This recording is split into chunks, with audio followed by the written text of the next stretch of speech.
You are listening to Lone Star Community Radio on 104.5 KCZWLP Conroe and 106.1 KZCCLP Conroe, and worldwide on irlonestar.com. I want to thank our sponsor, Planet Ford. Planet Ford has always been a proud supporter of law enforcement in the community, providing customer service and fleet management, sales, and service. If you're looking for that personal quality service, contact Planet Ford in Spring or online at planetford.com.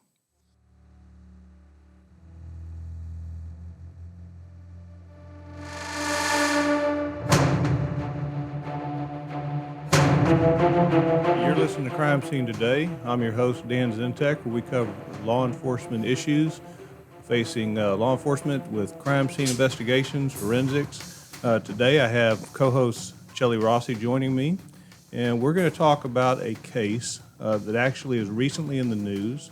There is an individual that was just recently paroled from TDC, and there's some question as to whether or not he should have ever been convicted, and it's related to bloodstains. Certainly we have our bloodstain expert here to somewhat clarify that, but to give you a little bit of background on the case, this is a case that occurred in central Texas in a town called Clifton, population about 3,000 people. And as we talk about this case, one thing I want you to sort of get your mindset around is that this occurred in 1985.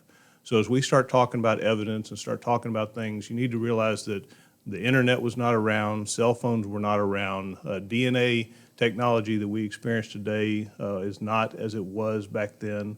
So we have to deal with the technology and the things that were available as we sort of wrap our head around, where now we don't think anything of tracking someone's cell phone or their history or those type of things. And in that day and age, when someone would leave home, they may not talk to their significant other all day until they came back home. That was just a commonplace. So as we go through this, we're going to be talking about a couple, Mickey and Joe, and they had actually known each other since elementary school. They began dating after they were in college, and they married each other back in 1969. They moved to Clifton in 1975 because Joe was offered a principal position at the school. Mickey was a teacher. And so how this came about, as far as the crime, in 1985, Mickey didn't show up for work.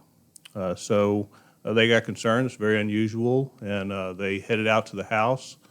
They notified her parents. Her parents went there, and it was actually her mom who initially walked into the bedroom and found that Mickey had been shot and killed, somewhat in undress on the bed.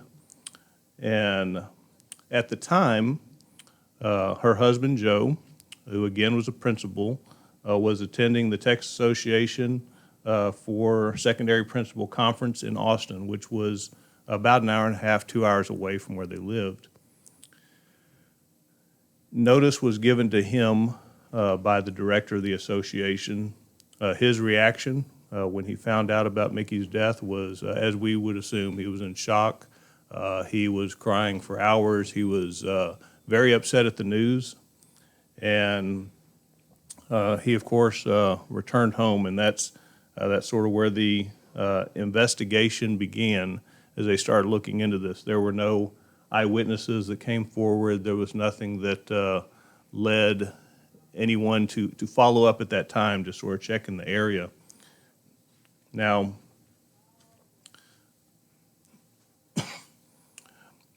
it was around during the time they had Robert Thorman. He was a detective with Harker Heights, and he came in, did an initial analysis on the bloodstains that were at the house, at the crime scene, and there were some stains on the wall, and there's some stains on the bed, and at that point, the only real statement that was made was that Mickey's killer was most likely standing to one side or the other whenever she was killed. And that's really about the initial statement that was made. During initial interviews, the Rangers were involved, as they commonly are in rural counties that don't have normal homicide detectives. And general interviews with the husband. The only thing that was really mentioned was there was box of money that normally is in the room, and that money was missing, but the box really had not been disturbed much. The other concern of the community that was going on at this time is that 4 months earlier, there was a 17-year-old that was found in a wooded area that was murdered. She was sexually assaulted. She was tied up with duct tape. She had died from suffocation. And it was actually less than a mile from where Mickey was murdered. So about 4 days after the murder, Mickey's older brother comes into town. He had brought a private investigator. He wanted to dig deeper into this case. And so him and his private investigator are riding around, and while they are, they make the comment that they had stepped out of the car to relieve themselves, had some mud on their shoes, and decided they were going to open the trunk, see if there's something to clean their shoes with. And this when they come across a flashlight. And the flashlight has some specks of blood on it, or at least what they thought to be blood on this flashlight. At that point, they drive back to the house. They're looking for people at the house instead of going to PD. Sort of strange there. But anyway, that's really what sort of the initial focus as far as this flashlight. And also, at this point, as far as the missing money, Joe had contacted the investigator saying that later he had stopped for gas and he found the money. He found it in a brown envelope in his car. He had forgot that he had put it in there. Now, at the time, as far as the flashlight is concerned, again, we don't have DNA. So a lot of things back then were dealing with blood type. And as far as the blood type, which was O, was what Mickey was, and it was not what Joe's blood type is. However, that's also half the population, of the general population. So it's not the smoking gun, or certainly shouldn't have been, but that's just what people dealt with in 1985. So with that, eight days after Mickey was killed is when the Texas Ranger went to Joe and placed him under arrest for his wife's murder. So that's the very basic sort of run through as far as how this came about and where they were and what they were doing. So I know, Chelly, you have much later involvement, but just on the initial story, can you add anything or anything from that? Sure. So he was originally, they tried him first in, I believe, 1986, and then that case came back to the trial court. They had to retry him in 1989 where he was convicted. And it wasn't until the November of 2013 that Jessie Freud, who was in her second year at Baylor Law, she was interning in an office, and she picked up Joe's case to start reviewing it. And in her review of the trial transcripts and the case files, she knew that there was a problem. And so they had filed a writ in early of 2016, and then they had consulted a bloodstain analyst who read through the transcripts and the documentation about the blood report, the testimony, and just to back up for a sec, as far as, because you mentioned there were two trials, and just so people are aware, the first one was ruled as a mistrial, but it wasn't at that point based on evidence. The reason why it was a mistrial the first time was because there was a at initial trial, it was said that there was a $300,000 life insurance policy on Mickey, and that was actually incorrect. And there was a deposition that was done with the insurance company that the defense was not allowed to put into evidence. And because the judge had ruled against the defense allowing that information, is because of trial procedure that it was not dismissed, but basically it was faulty proceeding. There would have to be another trial, and that's what the retrial was, which went pretty much about like the first one. That it covered some very basic stuff. He was found guilty, and then on to as you said, this is years later, as far as 2013, that she gets involved. Sure. So, yeah, in 1989, he's convicted of murdering Mickey Bryan. There was a change of venue to Comanche, which the same DA covers 3 counties. So, Comanche, Bosque, and Hamilton County. And so that's like a district because it is so rural. Clifton's about 2 hours west of Waco. So Waco is kind of the big city for those rural Texas towns. So Joe is convicted. He's sent to TDC. And so in looking at, now we go fast forward to 2013, where we've got an intern, second year of law school. And so Jesse reads, all the trial dockets or the trial materials and recognizes immediately that there is obviously error in the testimony. As I said, they consulted with a bloodstain expert that was referred to them, and that person had highlighted some very erroneous work and testimony, and that's when they filed the complaint October 2016 with the Texas Forensic Science Commission, which we've talked about before on this show. Right. So, and to give a little update, so the Texas Forensic Science Commission was created for the purpose of to appoint this. It's to make sure that the disciplines are used properly, correctly, that there's not false statements being given, that people are not going to jail based on not using the disciplines properly, or to challenge whether the discipline is good. Right. Absolutely. Which really brought into question whether bloodstain pattern analysis was a sound scientific discipline because of the work that was done in this case.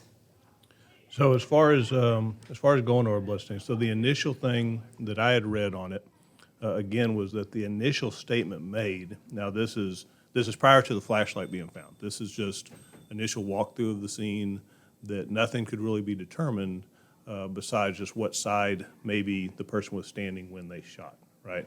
So. Was there something prior to that, or was it when the flashlight came in that somehow started this road of making some statements that were too broad, I guess? No, it started initially at the initial crime scene processing. As you had mentioned, 3 Texas Rangers were there assisting the Clifton PD with the investigation. They had a colleague from another agency from Harker Heights Police Department that had just attended a introductory bloodstain class that was taught by Tom Bevel. That class was 4 months, like I said, prior, and it was taught in Beaumont. They knew that he had gone through this class, and so they called him to see if he could come to Clifton and assist in the investigation. And so the DPS crime lab had already been there, had collected, the evidence, had collected the bedding. So when Detective Thorman arrived, the bedding had been collected. Mickey had been removed and transported to the medical examiner's office. And so Robert Thorman's investigation began kind of late into that crime scene process. So there was immediately he was doing work and giving conclusions based on his assessment. Which was his 40 hours of training, right? Correct. And so when they're saying that, hey, let's get him here because he obviously knows more than we do, it's just because they didn't have the 40 hours training. They hadn't gone through 40 hour class. They heard someone had some training in it, bring them there. Sure. Right. And, and that sort of brings to question, okay, what makes an expert, right? And I guess depending on whatever definition you're going to use, I mean, if the basic definition is if you know a little bit more than the average person, okay, well, then yeah, I guess 40 hours means you know a little bit more, right? But that's not been the standard as far as courts accepting a scientific discipline. It's not just scratching the surface. It's actually being a practitioner of it, having experience in it, not just knowing the basic knowledge, right?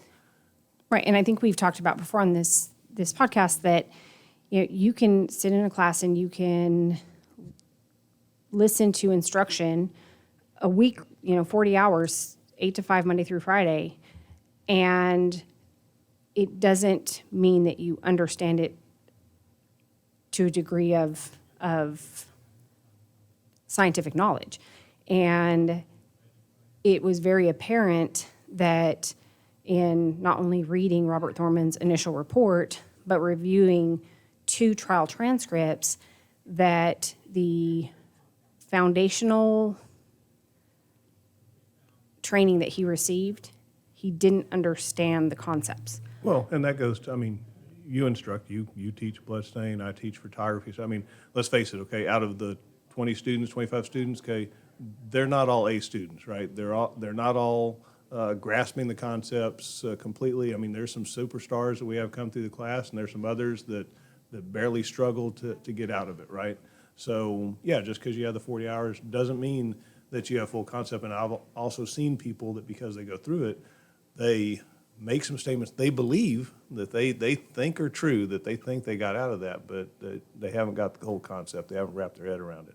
Sure, and it all comes back to the Dunning-Kruger effect, where you have a little bit of training with little to no experience, and that elevates you to thinking that you have an expertise that you don't have. You haven't put that into practice. You haven't had the foundation to have that false, expertise.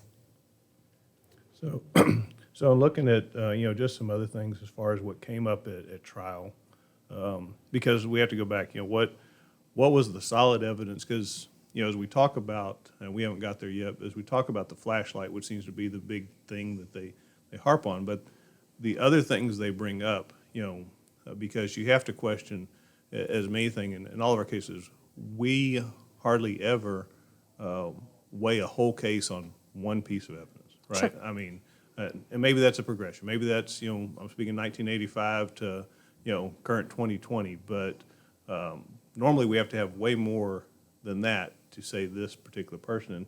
And, some basic things that they had brought up was... Well, if we can talk Yeah. about Yeah, go let's ahead. just stop on the flashlight. So the flashlight is problematic because when Mickey's older brother, Charlie Blue, came to town, Joe let Charlie and this private investigator use his car. And like you had mentioned, they had been in this car for several days, 4 days. When they stop on the side of the road, they open the trunk, they see this flashlight. The flashlight's turned over, it's given to the ranger. And so Joe had not been in possession of his car, but then they find this flashlight. They see what appears to be blood, like small blood droplets or spatter stains on this flashlight. That flashlight's immediately taken to the DPS lab in Waco. It's analyzed by a chemist, and she reports that type O blood is found on this flashlight. And you can get type O blood from other things besides human blood. You can get a positive for type O by things that aren't even blood. But she records that she gets a type O. That flashlight is then immediately taken to the DPS crime lab in Austin because of them having more advanced technologies and equipment to do a test. So today we would call that like a peer review, okay? Right. Or, but that's not what they called it then. And so within 5 days, Austin reports that they cannot replicate the original chemist's findings. So that would be like, in today's day and age, it would be like I look at a fingerprint, I say, oh, it's the right thumb of Dan Zintek. I pass it off, and another latent print examiner, Leslie McCauley, says, I'm not getting Dan Zintek, right? Right, so you can't use it, right. Correct. And no one has ever been able to replicate Pat Almanza's original findings. And so she comes up with this type O positive, but then no other analyst or chemist was able to ever get the Now, same do you conclusion. Do you know if that goes for because Almanza also said that she was talking about fragments, not just the blood, but she was talking about She was talking about blue particle pieces. Right. That now she was claiming that similar properties that were found at the scene were found there. Now, was that also, I say discredited, but was that also one of those things they couldn't conclude, or or was it just the blood, or what did they come up with on that? So she was saying that the blue particle pieces were similar to the 410 shot shell that was found at the crime scene. That is outside of my expertise. I know very little about like particles in paint Right. and composition, so I did not address the blue particle pieces. The Texas Forensic Science Commission brought in someone else to address that. I just didn't know if in the second report, if they said similar things, like it couldn't be concluded or whatever, that dismissed that. But basically, it wouldn't have been in the report that you got because it wouldn't involve a Correct. blood stain, right? So other things that were brought up as far as the flashlight was saying that, well, his fingerprints were on the battery, his fingerprint were on the lens. Well, he never denied that it was his flashlight. I mean, and if you own a flashlight and you put batteries in it, that your fingerprints will be on it. So that's the type of evidence that was sort of thrown up at trial, right? So tell us, as far as, I guess, what in his report, what was he claiming as far as his flashlight? Why did this flashlight play such a big factor in his testimony, meaning the bloodstain expert? Sure. So when they found the flashlight, Robert Thorman had already, he was long gone from the crime scene. So I assume that the ranger, someone notified Robert Thorman that they found this flashlight. It had what they believed was blood specks on it. At trial, he testified that because of finding these specks on the flashlight, that meant that Joe was holding the flashlight on Mickey as he shot her. And that's how the specks got on the flashlight. The problem that I had in looking at the flashlight is it appears that there's just random directionality, and the early photographs of it didn't even look like it was translucent, like it was either like motor oil or power steering fluid. It just had a really opaque kind of, or a translucent. So he was claiming backspatter, right? So he's claiming backspatter, but it's on, and he's claiming that Joe was holding it at the time of the event, that like he was spotlighting Mickey in So order what to would shoot you her. expect to see if it was backspatter? On the So flashlight? I would expect to see, dark, dried, bloody specks, and then I would expect to see directional stains on the sides and the top of the flashlight. But the staining was just random.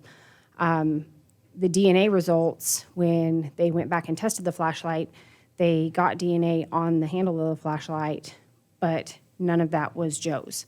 Now, like you said when we started, our evidence collection methods back in 1985, right? Because we weren't preserving for DNA. So I'm sure that everybody that saw the flashlight picked the flashlight up with bare hands. And Passed it around the table. Hey, Absolutely. take a look at this, right? everyone looked at it, probably the detective, laboratories right, looked at it. And because we didn't get DNA, they didn't get DNA samples from the scene investigators, that it probably is going to be a cross-contamination by the scene investigation. But we did get, presumptive testing is a lot different than actually getting a DNA profile. And so in trying to address the staining on the flashlight, I went to our cases from 1985, because we store those, and we had the same storage, criteria that probably the DPS lab Sure. did. Right. We didn't store things in climate-controlled buildings up until the 90s. And so I just went through and I pulled evidence from, blood-stained evidence from 1985. I tested it with one of our presumptive tests that had the least sensitivity, because I thought if I can get a positive presumptive on our Least sensitive. then least obviously- sensitive, then something that is utilized now in a state lab, right, that it should test. Out of 12 cases that I pulled, I had 11 presumptive tests on everything that appeared to me to be blood, and it reacted immediately. Now, the DNA on all those items we Right. may or may not get, but it was positively reacting with a presumptive. On the 12th one, it was on like blue indigo dyed shorts, And with the leukomalachite green, I did not get an immediate presumptive. So then I switched to a presumptive called phenolphthalein, which is a very sensitive test, and I got an immediate reaction with the phenolphthalein. But on all the other, so all 12 cases that I pulled, I had 12 presumptive tests. I say that because when the chemist or the analyst at DPS Waco looked at the flashlight in 2018, none of those stains one stain tested positive presumptive, and it was like on the back of the flashlight, but nothing on the front of the flashlight, nothing on the sides of the flashlight tested positive with a presumptive. So, I mean, the big question with that is, so, I mean, you're making a statement that possibly it's not blood, right?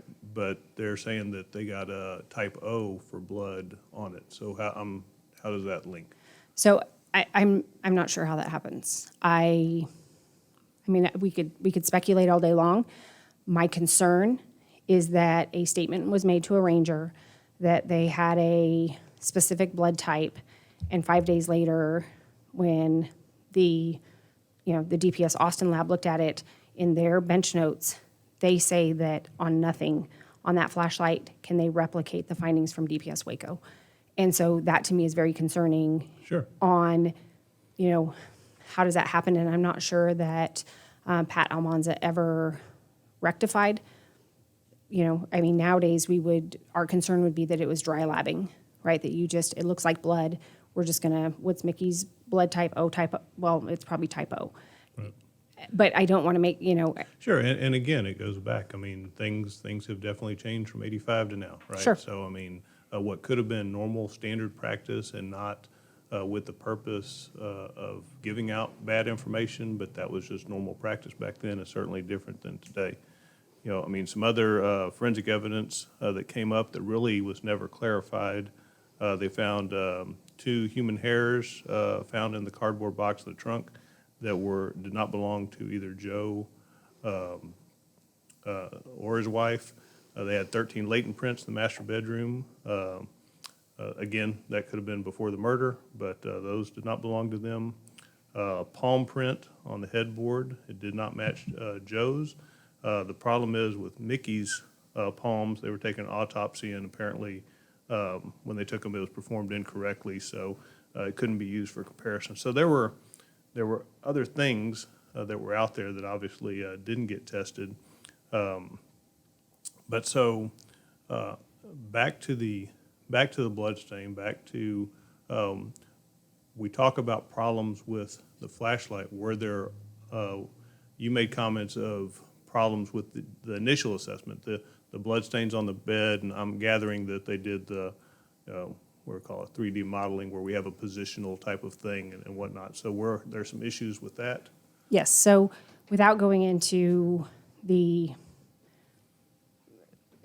just generally, the methodology that was taught by Tom, I had the benefit of reviewing my lieutenant's blood stain manual that he took from Tom in 1989, and most of the materials that were in the manual from 1989 were the same materials that I was trained under in 2003.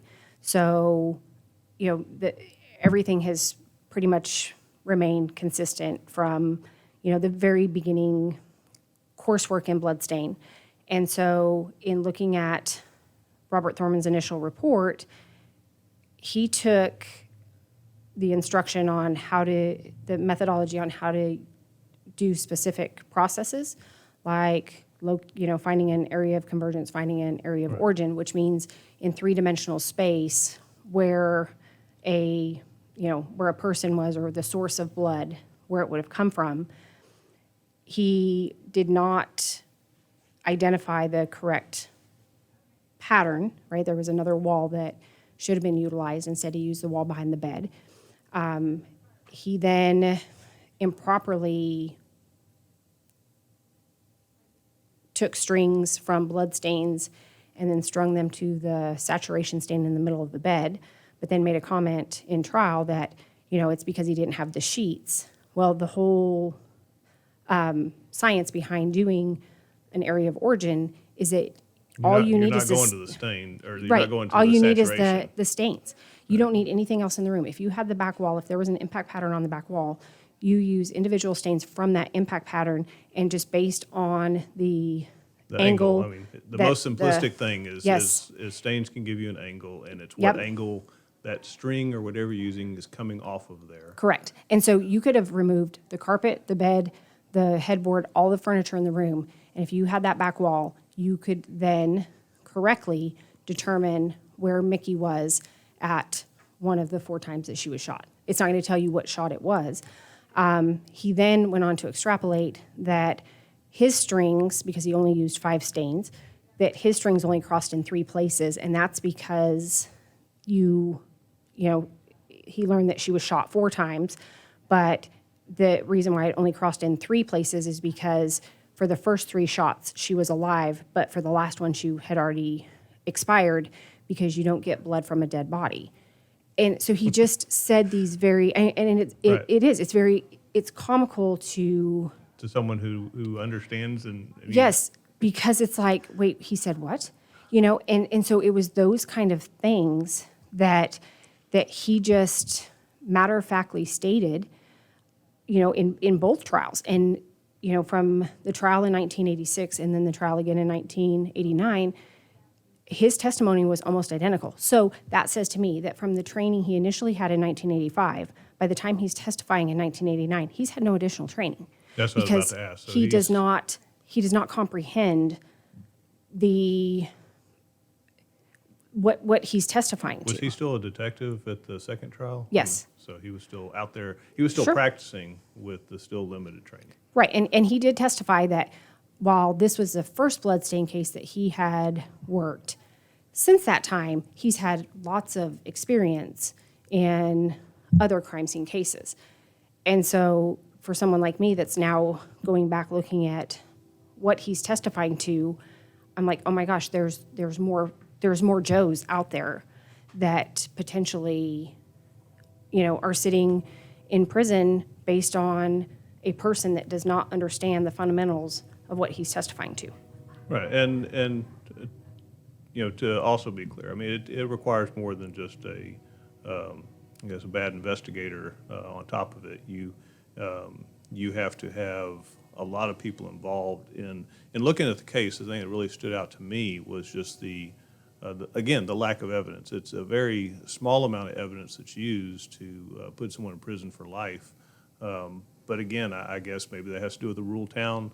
Maybe it has to do with the fact, like I said, they had 2 murders in 4 months in a town that probably has not had murders in years.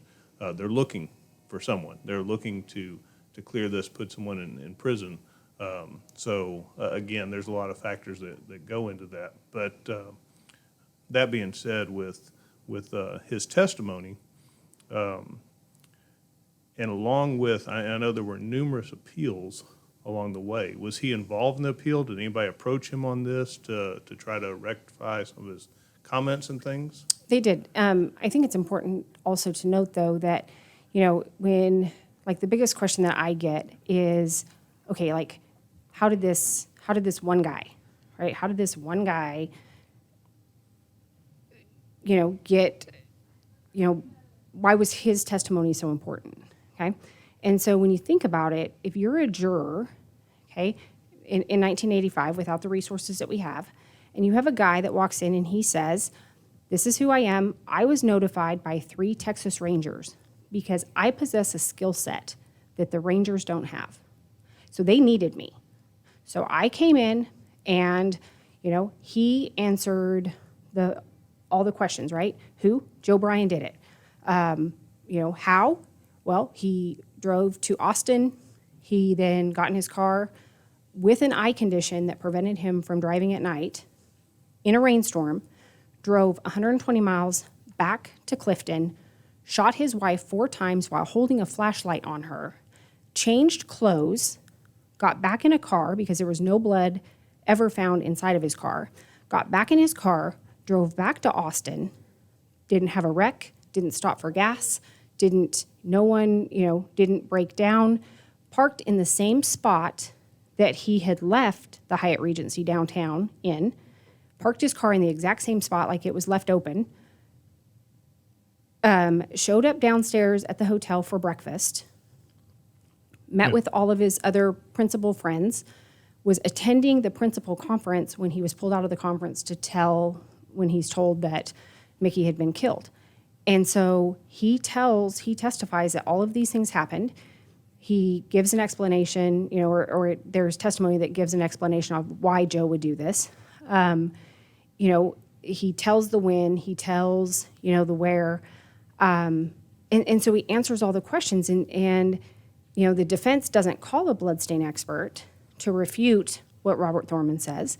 But, it's like, how do you, in 1985 in rural Texas, how do you find a bloodstain expert? You don't open up the phone book. You don't go to Indeed or any other. Right. You don't look in the yellow pages for a forensic expert. And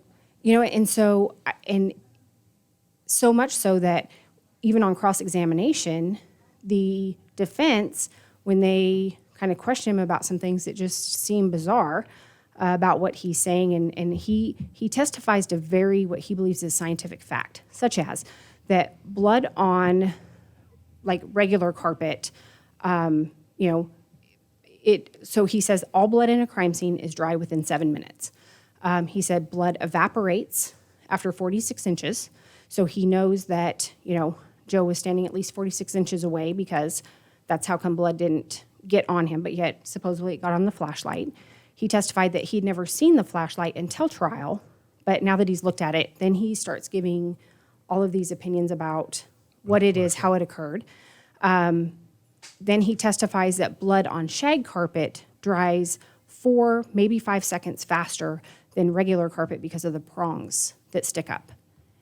So basically all the things that any statement like you just made would be defined by replicated test over and over and over, and many people come into the same conclusion with, let's use your shag carpet one, for example, that we had tested shag carpet over and over and over, and every single time it dried 4 to 5 seconds faster. Every single time, and we had that replicated, that you would say that, right? But obviously that's not the case. It's, it sounds like he's jumping. And again, I can see by some of his statements where he's pulling things from, right? Sure. I mean, if you go to the basic class, they talk about blood interacting with different substrates. It's going to interact with tile differently, with shag carpet differently. I mean, there's even a picture in Bevel's book of every blood stain on different things, right? Sure. So I can see like where you're yanking that from. Right. It's like he's just pulling, like he's connecting, concepts, or he's connecting, something that Tom teaches on, and then he's adding it to something else. And then in one part, he testifies that what this math that he did with these strings told him was how far the shooter was standing away from Mickey at the time the shot was fired. So he's mixing bloodstain pattern analysis with shooting incident reconstruction and, muzzle to target distance determination type stuff. It's just very bizarre, but it's stated very, factually, it's stated very scientifically. He's got precise times and measurements, and all of which, he didn't measure. He didn't say anything about. He didn't photograph the stains that he used. It was so shocking for me to read that. It was a Sunday afternoon by the time I got through with the trial transcripts, and I'm trying to call the Forensic Science Commission going, we have to do something. Like, this is... So now, when was the last time that he was involved in any of this? I mean, was he, like when the Forensic Science Commission did they involve him and question him about this or that, or was he just sort of out of the picture at that point where it's looking at transcripts and his testimony and such? So in 2015, Jesse Freud, Joe's attorney, went to Robert Thorman and said, hey, can you please, because she picked up the case in 2013, she went to him and said, hey, I need you to review your report, and I need you to review these trial transcripts. And so then he signed an affidavit that said, I've reviewed my report, I've reviewed the trial transcripts, and the work I did in 1985 is still supported today. Okay. He was retired by 2015, and so he signed an affidavit that said, yep, that was my work in 1985. I stand by it still today, which then is even more disturbing because it means that, it was bad from 1985 to 1989 that he had received no additional training, but obviously he'd received nothing from 1985 till 2015 And that would have changed his opinion on because 1985. his opinion didn't change. And it wasn't until the hearings in 2018 that he finally admitted that his findings were incorrect. So what do you think changed his mind on it? Was it just interviews with other bloodstain experts and being challenged enough on it, or? He reviewed the trial transcript from Tom Bevel in August and September of 2018. There was a habeas corpus 3-day hearing in which I testified on behalf of Joe, on behalf of the defense. Tom actually was retained by the state, and he testified for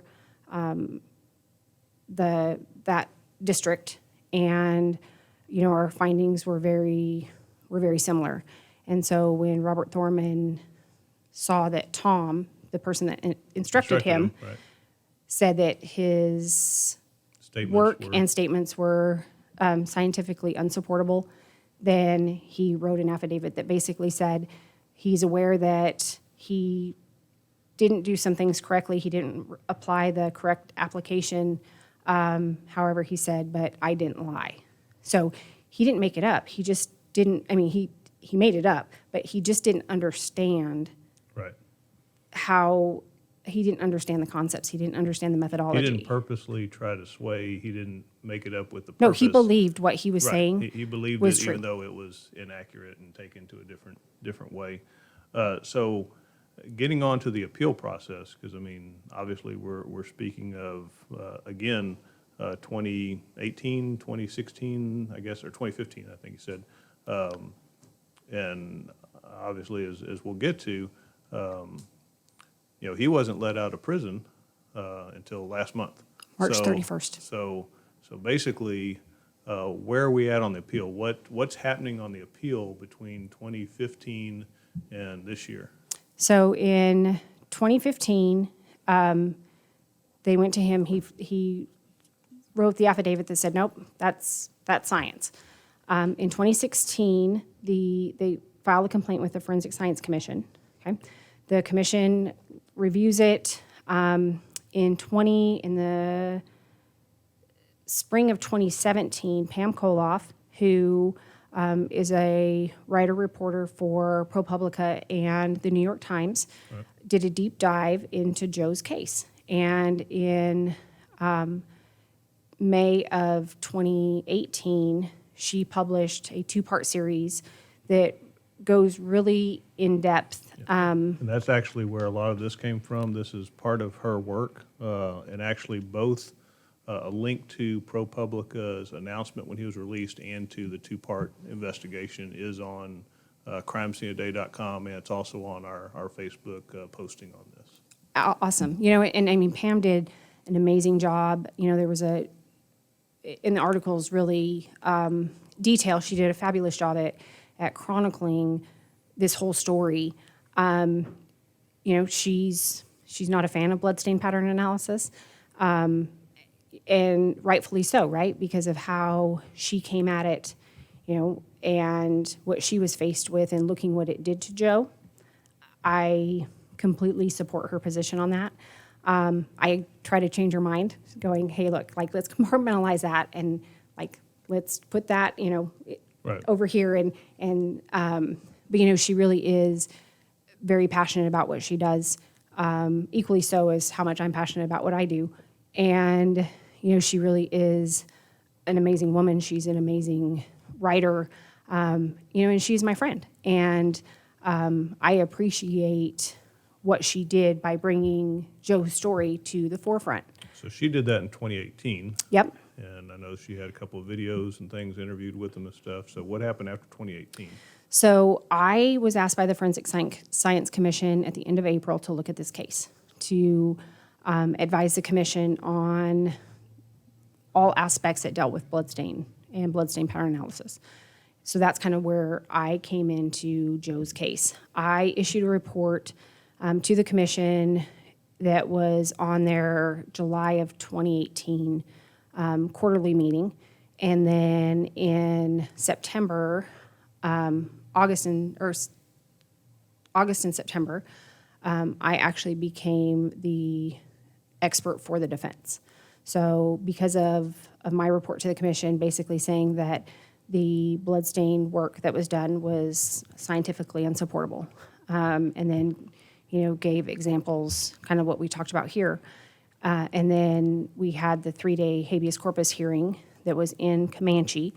They brought in a visiting judge, and after 3 days of testimony, each side, the state and the defense, had to file their findings of facts and conclusions of law. There were 7 points of relief that the defense asked for on several different things. And then I think it was December of that year that Judge Shaver just basically said that he concluded with the state and that he found no grounds for any of the points of relief. And that was when? What year was So that? that was December of 2018. Okay. And so then in 2019, Joe came up for parole for his 7th time. It was denied. And the thing with that is, he had spent 30 plus years in prison, but he was not going to admit to something that he did not do, and he wasn't going to try to take the easy way out. And so his position was, I did not kill my wife, and I am not going to say that I'm remorseful because I didn't kill her. Right. And so they were like, parole denied. And so that process has been repeated 7 times because they want people to say they're remorseful and, Right, they're remorseful and for they're what they did. sorry. Right. And he's like, okay, I am not going to go against God by trying to take the easy way out by admitting to something I did not do. I did not kill my wife. And so he just sat for 2019. He just sat, and he had another birthday, and he deals with congestive heart failure, so his health is not good. He's diabetic, so he's got that working against him.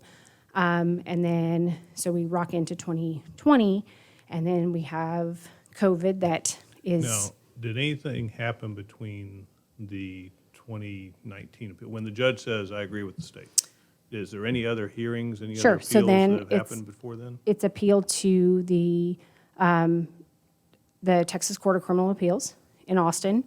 And so immediately that was filed after Judge Shaver rubber stamped it. There was some other stuff that they were waiting on out of Eastland, the appellate court in Eastland.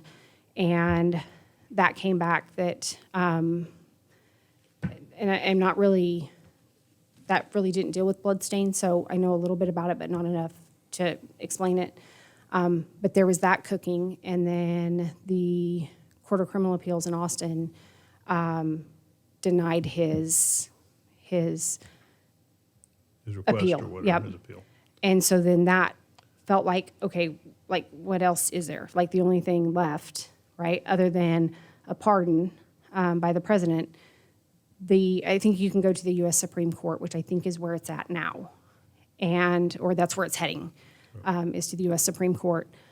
So that a pardon or is really like the last step. And so now after that, so basically we've had one Court of Criminal Appeals that have said basically we're not touching it. We've had one judge say we agree with the state. We've had another say we're not even looking at it. So in March, last day of March, okay, he is released on parole. So even as of today, as far as the state is concerned, as far as any type of documentation, he is still guilty of murder. If you look at his criminal history, it would say he was convicted of murder. He was released on parole. He is still, and I would imagine, have to still meet any requirements of a parolee and being on parole. But March 31st, he was able to at least get out of prison, see his family, and he is now 79 years old, living in Houston and enjoying whatever part of his life that is left. Of course, that always goes to the original issue whenever we have somebody who has been put in prison that did not commit a crime, is that the real murderer did not get punished, and that is either still out there, and usually in these type of cases is either died off for some other reason, or is in prison for something else that we never find. And I think the last I read, it's supposed to be going to some type of federal appeal. Now, whether that's for civil rights violation or whether some type of constitutionality issue up to the Supreme Court. But at that point, at least right now, he is not sitting in prison for this based on that. Now, to go back to bloodstain, though, to wrap up as far as that, do you feel this case has somehow hurt the credibility of bloodstain? Well, I think it's called into question, and I think ultimately it's going to benefit bloodstain because it really spotlights the need for, an introductory course is not sufficient to make someone an analyst. Even, an introductory course and an additional 40-hour course is not sufficient for someone to then go into a courtroom and testify to bloodstain pattern analysis. So I really think that it has alerted the court system. It's alerted, prosecutors and defense attorneys and judges and the appellate system of, kind of what should be required and the vetting that we should do for anyone that is coming in to testify to bloodstain pattern analysis. So I think that is amazing. I think that what the Forensic Science Commission, is doing is amazing, so that at least in the state of Texas, we are kind of raising the bar on who can do this work and who can testify to it. Hopefully other states are following suit. I know that other countries are definitely more stringent than the United States on who they will allow to testify as experts. So I think in the short run, right, it was very shocking to people that were children in 1985. But kind of after you rip the Band-Aid off, then it's like, okay, this is a problem, and we need to come up with a solution to this problem. Well, and I think as far as a problem, bloodstain as a whole, it's a science, and it's been challenged as a science. But I mean, it's physics of liquid dynamics, right? I mean, that's it. That doesn't change. That's there. It's the science is solid. It's when you put the human factor in it, as far as the expertise and what they're interpreting, that seems to lead to the questionability that ends up in testimony, right? Sure. So as we wrap up this, and I appreciate all your work on this case, because I know one of our, one thing that we always are concerned about, it's one reason we work so hard on our cases, is the last thing we ever want to do is to put an innocent person in prison. We want the right people to go there. So we, as we always say, we're not working to put someone in jail. We're working for the truth, to make sure that we have the right person there. I know that ProPublica did a great story on this, and one piece of evidence that we didn't talk about that I'll have listeners go and they can look at the story themselves. There was a cigarette butt that was found that is questionable. Years later, that cigarette butt belonged or believed to belong to a police officer. It has been brought into question whether that police officer was involved in this case, also whether he was involved in that 17-year-old that was murdered. So, and he was actually named as the suspect that killed Judy Whitley. yes. So Yeah. he was they cleared Judy Whitley's case Based on him. based Yeah. on Dennis Dunlap killing her. And Dunlap committed suicide, so he's not around anymore to actually question about this one, but there is some belief that there's possibly connections. So you can read that. Just follow the links on our page to the ProPublica story. Thank you again for always tuning in. And if you have any comments or questions, if you'd like to see somebody appear on the show, just contact me, Dan, at crimesceneaday.com. If you'd like to sponsor the show, reach out to me. We always thank our Lone Star Radio for taking good care of us. Tune in next week. Thank you.